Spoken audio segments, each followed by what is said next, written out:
Un saludo especial para todos los estudiantes del grado noveno.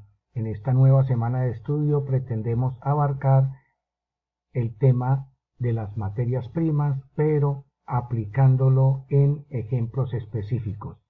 La semana pasada se trataba de estudiar las materias primas según su clasificación y usted debió haber hecho un trabajo que ya la mayoría han entregado satisfactoriamente. Esta calificación les irá apareciendo actualizada durante el transcurso de la semana. Recuerde que todo este trabajo de revisión de tareas, la publicación de mensajes y de noticias y la contestación a sus preguntas e inquietudes se hace siempre de lunes a viernes, generalmente en el horario de la mañana y durante el día, sobre todo para lo que tiene que ver con mensajes. El tema que estudiamos la semana pasada se refirió a las materias primas, como pueden ver en este caso, y se les pidió que hicieran un mapa conceptual o un mapa mental. Después de su consulta tuvo que haber obtenido algo parecido a este mapa, que es uno de los más completos que se encuentran con facilidad en la internet. También existen otros mapas un poco más sencillos que nos ayudan a entender algunas partes más complejas de esta clasificación. Teniendo en cuenta esto, usted puede seleccionar hasta 7 clasificaciones diferentes, ¿no? Por ejemplo, en este cuadro dice que se pueden clasificar de 4 grandes maneras, pero cada una tiene a su vez otra. Por ejemplo, según su origen, pueden ser sintéticos o naturales.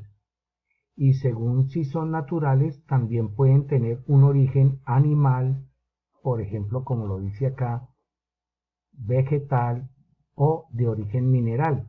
Y si son sintéticos, porque previamente han sido elaborados para convertirse de esa manera.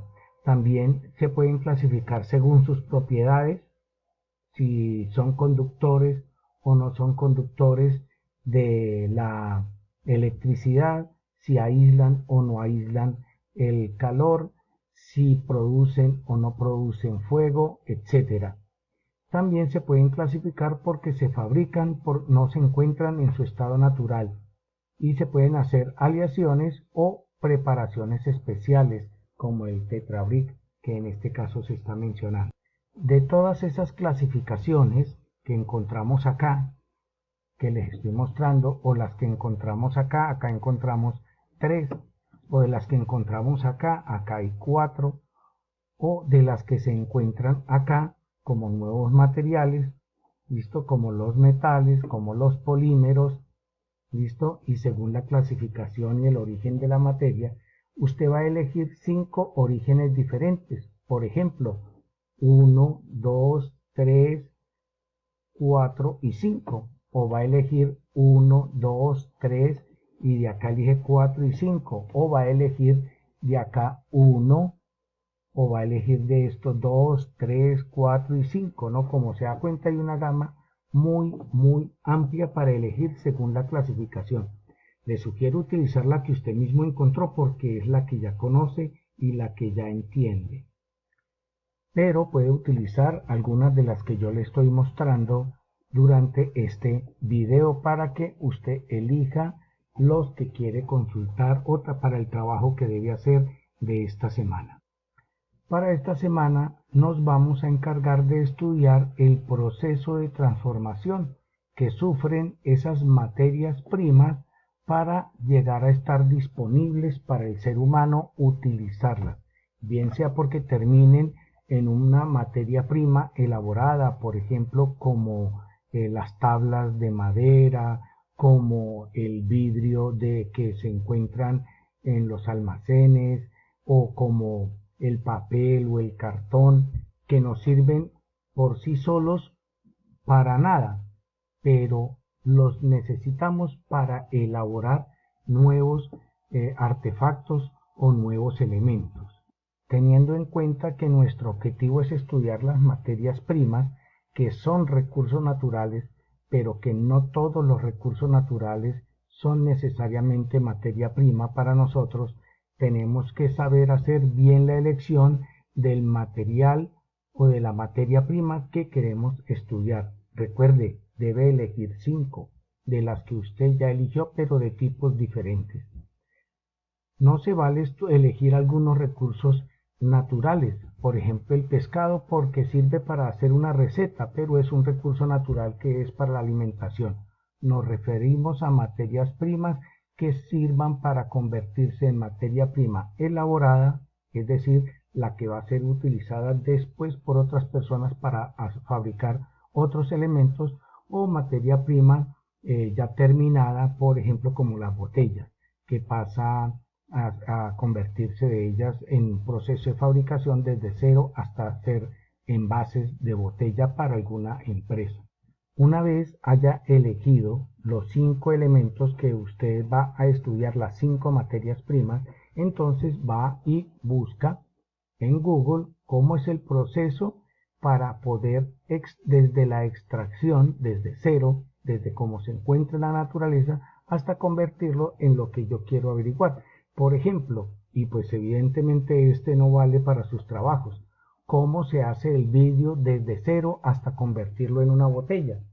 Y después de eso, pues usted va a encontrar diferentes trabajos, algunos muy complejos, por ejemplo, como estos que nos colocan el proceso bien pormenorizado, las etapas básicas de conseguir las materias primas, del fundido, la formación del vidrio, el recocido, la inspección, la molienda de scrap, para en este caso para el reciclado, lo que la inspección nos sirva y para que vuelva a ser materia prima, o el que ya está para empaquetado y para transporte.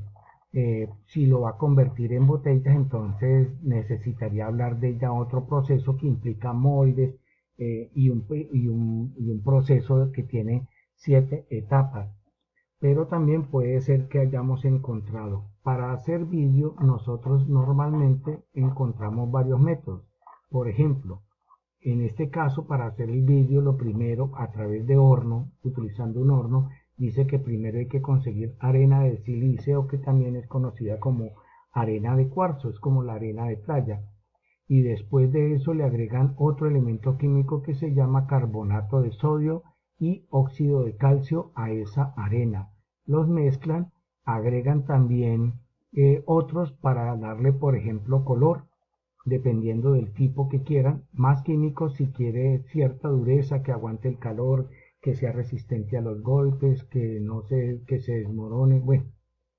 Luego la mezcla se coloca en un crisol, es decir, en un horno o en un recipiente que resista para que pueda ser colocado en el horno. Ahí se funde la mezcla hasta que queda líquida, se vuelve homogénea y con ella elimina todo lo que son las burbujas, porque las burbujas empiezan a hacer defecto y empiezan a darle forma al vidrio fundido según los moldes o el tipo que quieran trabajar.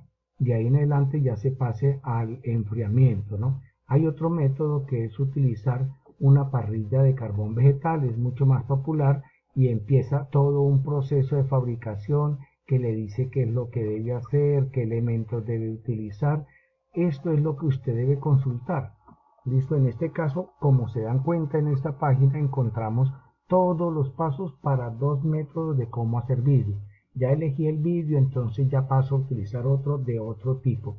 En este caso, nosotros también que existen diferentes tipos de vídeo, ¿no? Entonces, y para cada uno el proceso de fabricación debe diferenciarse, ¿no?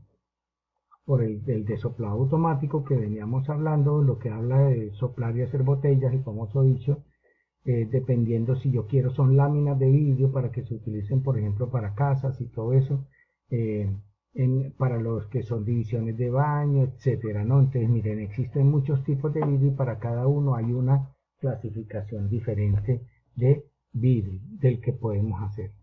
Entonces, el trabajo que deben hacer, como ya aparece en Classroom, en el de cada uno de ustedes, se trata de encontrar esas 5 materias primas, consultar ampliamente el proceso de transformación desde cero y hacer una presentación en PowerPoint o una presentación en Google, o si la quieren GoPro. Acá yo agrego un ejemplo que fue la presentación que les mostré de una niña de la ciudad de Pasto que nos muestra los procesos de transformación, pero a nivel general de varios elementos que ella tiene, y hace una presentación en Prezi. Ahí está adjuntada para que ustedes la puedan observar y que les sirva como ejemplo. Proceso de transformación de la materia prima, como les acabo de decir, el trabajo ya es y empieza, por ejemplo, la madera, algunos recursos naturales. El tema es un poco más amplio, entonces ustedes pueden ir mirando toda esta parte de la explicación, pero vuelvo y les digo, algunas son materias primas, otros son solo recursos naturales, que dependiendo de lo que vaya a ser, le pueden servir. Por ejemplo, si usted dice, profe, pero la leche sería un recurso natural, pero si yo lo quiero para una fábrica de queso sería materia prima. Excelente, pero tiene que mirar otras opciones que se pueden encontrar en eso, ¿no? Entonces, existen muchos ejemplos de cómo una materia prima se puede tomar en estado natural y hacerle un proceso de transformación, porque como se encuentra en la naturaleza de forma directa, no es posible usarla si no se le hace un proceso de transformación. Por ejemplo, el oro, ¿cierto? Y no crea que es ir a encontrarlo y ya me lo puedo hacer un bollito y convertirlo en un anillo o en una cadena o en alguna parte. Todo eso necesita una transformación. Usted puede elegir entre dos tipos de materias primas: las materias primas elaboradas o el producto terminado. Voy a darles un ejemplo. Les pregunto, ¿será que los ladrillos son materia prima elaborada? Como tal, no es una materia prima natural, virgen, encontrada directamente en la tierra. Nadie va a ir a escarbar y decir, uy, encontré una mina de ladrillos. El ladrillo sufre un proceso de transformación con varias materias primas hasta convertirlo en tal. Pero el ladrillo, como ladrillo solo, no me sirve para nada. El ladrillo es una materia prima elaborada que le va a servir, por ejemplo, a los constructores para poder construir sus casas, edificios, muros, etc. Otro ejemplo de materia prima elaborada puede ser, por ejemplo, las telas. Las telas como tal no tienen un mayor uso, pero las modistas, los fabricantes, las convierten en piezas muy importantes para nuestro vestuario. Y así como esos dos ejemplos, encontramos muchísimos más que cuando vamos, por ejemplo, a una ferretería, los conseguimos listos para ser usados, pero que para que estuvieran listos en ese almacén, en esa ferretería o en ese lugar donde los quiero conseguir, debieron haber sufrido un proceso de transformación. Elija 5, consulte su proceso de transformación y cuéntemelo en una presentación en PowerPoint. Recuerde que la presentación en PowerPoint debe cumplir con los requisitos fundamentales, que son la diapositiva de título, luego vienen las del tema y al final la de los créditos. Todas las diapositivas deben tener texto e imágenes. No le gasten mucho tiempo a colocarle animaciones, no le gasten tiempo a colocarles GIF ni colocarle transiciones, porque, para serles honesto, todo ese trabajo a mí me queda difícil verlo. Sin embargo, si usted pretende utilizarlo posteriormente para alguna de sus otras materias, lo puede hacer. A mí solamente me van a interesar en la estructura que tenga cada una de esas diapositivas. Muy bien, entonces para este trabajo tienen plazo hasta el sábado. Deben ver este video durante la clase, y si la clase no se da, entonces solo esta clase grabada será la que van a recibir durante la semana, y los atiendo en preguntas durante la clase, vuelvo y les digo, pero si no, me las escriben, pero deben buscar la respuesta en el correo electrónico. Les deseo una semana muy provechosa y que Dios los bendiga.